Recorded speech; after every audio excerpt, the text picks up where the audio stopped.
Alors, je vais revenir sur la question de la diaspora.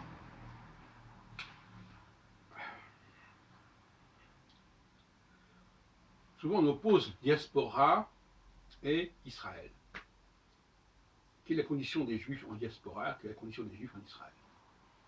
On est parlé encore récemment avec Raphaël Cohen dans une interview qu'il m'a accordée et qu'on a mis en ligne sur notre chaîne. Je crois qu'il y a des choses à dire à ce sujet. À savoir que 80%, à mon avis, des Juifs d'aujourd'hui sont déracinés. Et qu'on ne me dise pas que les Juifs qui vivent en Israël ne sont pas déracinés. Ils le sont presque tous, ils le sont même tous, puisque aucun n'a d'ancêtre de plus d'un siècle dans ce pays.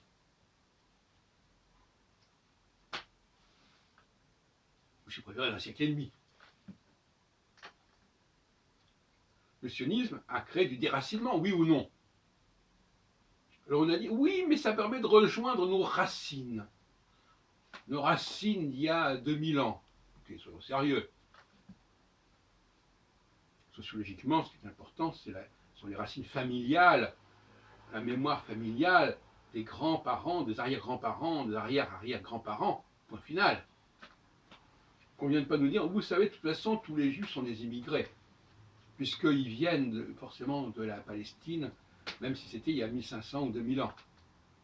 Ça, c'est un discours qui est souvent tenu, malheureusement, par les Juifs immigrés eux-mêmes, actuellement, qui ne veulent pas reconnaître qu'il y a des Juifs de souche, qui sont là depuis beaucoup plus longtemps, là où ils sont,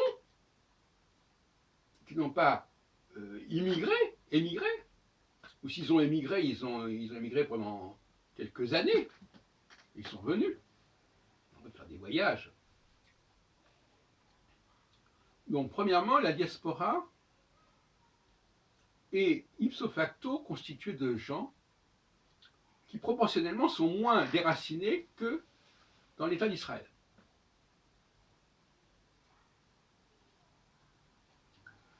Vous me direz, mais qu'est-ce que ça fait que les gens soient déracinés ou pas? Il faut quand même se poser la question.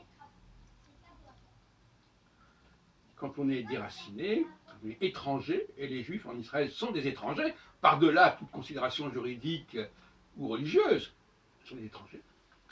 Ils vivent comme des étrangers, ils ont les syndromes des étrangers, et j'en ai parlé longuement, donc je ne reviendrai pas là-dessus.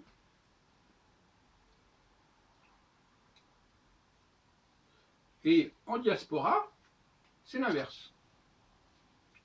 En tout cas, c'était l'inverse jusqu'à un certain temps, jusqu'au début du XXe siècle. Nous avons des communautés, que ce soit en Afrique du Nord, que ce soit en Russie, que ce soit en France, qui étaient là depuis très longtemps, là où elles étaient, en Pologne, etc. Tous ces gens-là ont été en partie déracinés. Déracinés par la décolonisation, qui a amené tous ces Juifs d'Afrique du Nord à quitter l'Afrique du Nord. Donc ils ont été déracinés, même s'ils étaient des Juifs algériens de citoyens français, ça ne change rien au problème, ils ont été déracinés. D'ailleurs, même l'exode rural est un déracinement, de toute façon, même si c'est à l'intérieur de la France. Le déracinement, c'est une maladie, c'est un virus extrêmement profond, puissant. Et puis il y a eu la réunification. Et puis il y a eu le nazisme qui a aussi fait partir les gens, pas forcément vers Israël. Et puis il y a eu la perestroïka qui a conduit beaucoup de juifs d'Ukraine et de Russie à aller ailleurs, de partir, les portes étaient ouvertes. On parlait du mur de Berlin. Donc la proie pour l'ombre en quelque sorte. Et voilà, on va partir ailleurs. Mais à quel prix le départ? À quel prix sortir de son écosystème? Et est-ce qu'on a la même capacité de féconder une société dont on fait partie depuis des siècles, ou quand on vient de débarquer quelque part?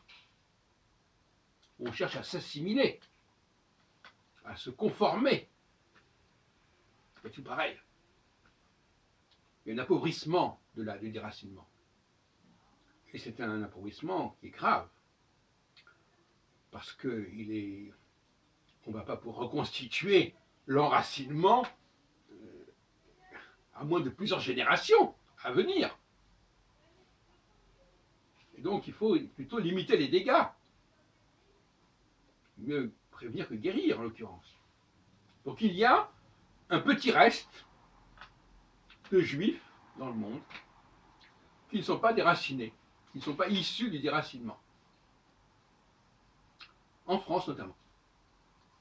La France ne se réduit pas à ces juifs polonais et ces juifs africains d'Afrique du Nord. Elle a un judaïsme français qui est héritier, pas héritier au sens spirituel, mais qui est héritier au sens culturel, au sens des parents, de la parenté, de la famille, issus des juifs qui ont eu l'émancipation à la fin du XVIIIe siècle. Et il ne s'agit pas d'une référence comme ça en disant « Ah oui, je m'identifie à ces juifs-là ». Non, il s'agit « Est-ce que vous êtes ou non descendant de ces juifs ?» au sens littéral, au sens génétique du terme. Ou bien est-ce que vous êtes descendant de gens qui sont arrivés en France? Et là encore, dans la petite musique, mais vous savez, de toute façon, tous les juifs sont arrivés en France à un moment donné, donc c'est pareil au même. Je ne veux pas entendre ce genre de discours. C'est insupportable. Bon. Il y a les juifs de souche française de longue date, et puis il y a des juifs qui sont arrivés en France d'une, deux, trois générations. C'est rien du tout ça. Ils ont gardé la mentalité, ils ont gardé les stigmates de l'immigration. Est-ce que la communauté juive de France doit être dirigée par les gens qui sont issus de cette immigration récente ou par des juifs de souche française qui sont issus depuis des siècles d'une présence juive en France? Je pose la question.